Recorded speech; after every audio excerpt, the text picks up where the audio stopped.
So you're organic from the start, right? Yeah. Okay. Now that makes you quite unusual. We are kind of the pioneers with Francesco Leanza. We are kind of the pioneers of organic in Montalcino. By then, we were two women, young, coming from another region, dirty on our boots, on the tractor, and doing organic. They were like, ha ha ha, yeah, organic. But we believed in that. It was not a choice like, okay, we do organic because it's fancy. Because we were working there and we didn't want to poison ourselves and we didn't want to drink this poison. So it was really natural for us. Okay, since you've been here, that you arrived and then there was a boom and then a scandal. What has been the effect on that? Has it been positive or negative? Like all things, I think there is a positive effect and a negative effect. So in our small world, it didn't affect us in the sense that we had already an idea of.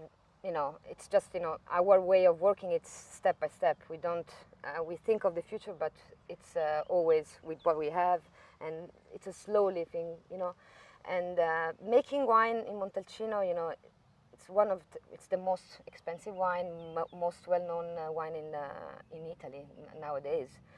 And there's a lot of pressure, and people want to please taste, please the international market, and they've been doing that because of that.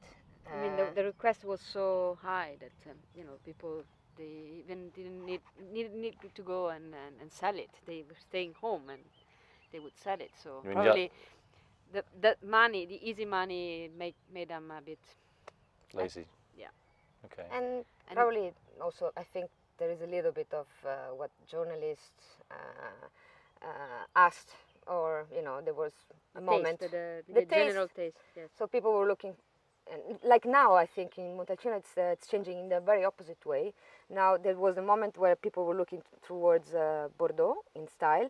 Now it's Burgundy. I don't know if you noticed this, but many producers, they're now making Sangiovese that tastes like Burgundy. So sweet and no tannins, which again doesn't make sense to me. I mean, you have to focus on your soil and focus on what Sangiovese gives you here, and try to express that, not to express something else. So, but of course, for us, this is the way. But of course, in the bigger point of view, it's normal that people try to please the market. So this is now the trend. The monocépage, so one grape variety, which is our region. It's what it's all about, and it's our power. It's our strength. But it's also now the lighter style, lighter color, very smooth, which was very different in the 90s. So maybe now we're gonna find out that there's gonna be Pinot Noir in our Sangiovese. Can you imagine that? But anyways, so it's part of the game. I mean, everywhere you go, you find this type of things. In Italy, in Montalcino, of course, it was really, big.